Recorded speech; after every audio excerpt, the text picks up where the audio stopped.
pagi Ko. Jadi project yang lagi Nathan bawain namanya VSPN Project. Nah, VSPN Project sendiri itu membahas tentang isu-isu sosial yang ada di Indonesia. Nah, fokus kita itu ada di kualitas hidup Ko. Nah, kualitas hidup sendiri Ko itu terdiri dari dua faktor Ko. Ada faktor internal yang bisa kita kontrol, ada juga faktor eksternal yang kita nggak bisa kontrol Ko.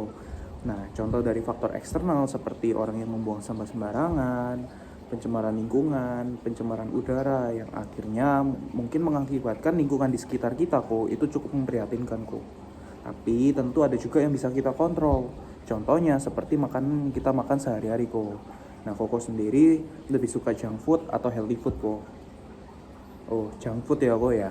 Sama sih kok, aku juga lebih suka junk food. Tapi kalau aku boleh kasih saran, lebih baik diseimbangin lah ya kok sama healthy foodnya. Ya, Koko tahu nggak sih, orang yang terlalu banyak pikiran atau stres kok itu bisa menyebabin kanker, gangguan imun, jantung, dan lain-lain. Tapi permasalahan terbesar di Indonesia itu bukan itu kok. Permasalahan terbesar di Indonesia itu 80% penduduk Indonesia sakit dulu sebelum meninggal dunia. Jarang kita dengar teman kita sehat-sehat tiba-tiba besok nggak ada kok. Kita lebih sering dengar si A sakit masuk rumah sakit lalu meninggal. Ya mungkin kalau aku bisa kasih contoh kok, di dalam satu keluarga terdiri dari 5 orang. 4 dari 5 orang ini terancam terkena penyakit dulu sebelum meninggal dunia. Dan rata-rata penyakit yang mereka kena itu seperti stroke, ginjal, jantung, kanker. Nah dari 4 penyakit ini menurut Koko mana yang paling bahaya kok? Oh kanker ya kok. Koko ada kerabat, temen atau saudara mungkin yang pernah kena kanker kok? Oh, kira-kira itu tahun berapa kok kalau boleh tahu dia kena kankernya? Oh, udah lumayan lama ya kok. Ya, aku setuju sih kok, memang kanker bahaya. Tapi tentu dari 4 penyakit ini semua pasti bahaya ya kok. Apalagi biaya pengobatannya kok, itu juga nggak sedikit kok. Seperti stroke 1 miliar, jantung 1 miliar, kanker 2 miliar, ginjal 3 miliar. Tapi kok ini masih biaya yang kelihatan. Ada juga biaya yang nggak kelihatan kok. Contohnya maksudnya apa? Nah seperti bongkahan batu es ini kok. Di atas mungkin bongkahan batu es ini kelihatannya kecil, tapi kita nggak pernah tahu yang di bawah ini ternyata besar kok. Mungkin kalau Koko tahu film Titanic, nah dia tenggelam kok karena nabrak bongkahan batu es yang bagian atas kok. Dia nggak tahu yang bawah ternyata besar banget. Nah sama mungkin kita bisa bilang seperti kayak biaya pengobatan cuma 200 juta 1 miliar, aku ada uangnya, aku bisa bayar, aku mampu. Ya tapi balik lagi kok, ini masih biaya yang kelihatan. Nah ada juga biaya yang nggak kelihatan kok. Nah contohnya seperti apa? Kalau kita terkena kanker kok, otomatis sudah pasti kita ingin melakukan pengobatan yang terbaik. Nah pengobatan yang terbaik itu udah pasti di luar negeri kok. Nah dengan melakukan pengobatan ke luar negeri, ada yang namanya biaya akomodasi dan transportasi untuk melakukan pengobatan ke luar negeri kok. Dengan kita melakukan pengobatan ke luar negeri, otomatis kita meninggalkan pekerjaan kita, bisnis kita, yang akhirnya pasti menghambat pemasukan kita kok, income kita.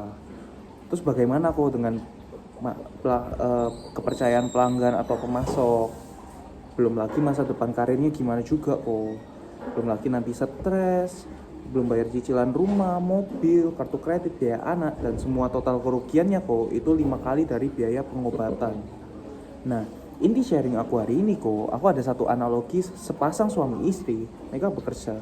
Mereka bekerja untuk mendapatkan yang namanya income. Nah, income ini mereka pakai untuk yang namanya biaya hidup, seperti beli rumah, beli mobil, biaya anak, dan lain-lain kok. Dan mereka juga menyisihkan tentunya kok untuk yang namanya tabungan. Nah, tabungan ini terdiri dari 3. Yang pertama ada tabungan masa depan anak, yang kedua ada tabungan dana darurat, dan yang ketiga kok ada tabungan masa tua atau masa pensiun lah kok. Dari 3 ini mana yang paling penting kok ya? Udah pasti penting semua ya kok. Dan untuk mengumpulkan ini kok semuanya itu membutuhkan waktu bertahun-tahun. Nah, aku langsung mungkin masuk satu contoh, sebut aja Bapak A umur 35 tahun, tidak merokok kok. Nah, Bapak A ini punya uang, dia tabung nih kok di bank kok.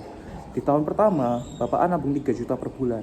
Di tahun kedua, Bapak A juga nabung 3 juta per bulan kok. Di tahun ketiga, Bapak A juga nabung lagi kok 3 juta per bulan. Dan di tahun keempat, tiba-tiba Bapak A terkena kanker kok dan keluarlah bil sebesar 1 M. Nah, menurut Koko sendiri nih, 1M ini bisa di cover nggak sama bank yang dia tabung kok? Ya, tentu nggak bisa kok. Nah, akhirnya solusinya apa kok? Solusinya mau nggak mau, jual aset, jual mobil, jual rumah. Ya, tapi kalau ditanya, masa rela sih kok? Udah jual yang kita dapetin susah-susah. Ya tentu pasti nggak rela ya kok. Atau mungkin solusi lainnya, pinjam saudara, pinjam kerabat. Tapi kok di zaman sekarang pinjam 1 juta, 2 juta aja udah bikin hubungan nggak enak, hubungan retak. Apalagi pinjam 1M kok. Atau mungkin solusi lainnya kok, solusi terakhirnya mungkin minta sumbangan di kitabisa.com. Tapi menurutku kok itu masih belum menjadi solusi. Karena untuk mengumpulkan 1M itu pasti butuh waktu bertahun-tahun kok. Ya jadi untuk Nathan, nabung di bank masih belum menjadi solusi kok. Ya let's say Bapak A punya opsi kedua deh kok. Bapak A nabung di bank plus beli asuransi kesehatan. Nah, case-nya sama kok. Di tahun pertama Bapak A nabung 3 juta per bulan, di tahun kedua nabung 3 juta per bulan, di tahun ketiga nabung 3 juta per bulan. Nah, di tahun keempat tiba-tiba Bapak A terkena penyakit kanker dan keluarlah bil 1 miliar kok. Nah, menurut Koko nih, asuransi kesehatan yang dia beli apakah bisa mengcover biaya 1 miliar ini kok? Oh, belum tentu kok, tergantung dia ambil yang mana. Nah, karena asuransi kesehatan sendiri itu terbagi menjadi dua. Yang pertama ada yang namanya inner limit. Nah, inner limit itu apa? Ini misal aku kasih contoh ya, keluarlah bil rumah sakit itu sebesar 1,9 M. Biaya yang disetujui oleh pihak asuransi itu cuma sebesar 7% kok, atau kurang lebih harus nombok 1,7 M. Ya, kita kan beli asuransi kesehatan kan untuk mengcover kesehatan kita kok. Nah, tapi kok malah masih harus nombok. Nah, jadi ini asuransi yang kurang bagus kok. Tapi ada juga yang bagus kok. Namanya asuransi sesuai tagihan atau on bill. Nah, misal maksudnya apa? Misal ada keluar bil rumah sakit ini sebesar 1,2 M kok. Biaya yang disetujui oleh pihak asuransi itu hampir 100% kok. Nah, ini asuransi yang bagus kok. Nah, Koko sendiri udah pakai asuransi atau belum? Oh, sudah ya kok. Kalau boleh tahu Koko ikut di mana kok? Oh, yang di ijo. Udah ikut berapa lama tuh kok kalau boleh tahu? Wih, lumayan lama juga ya kok.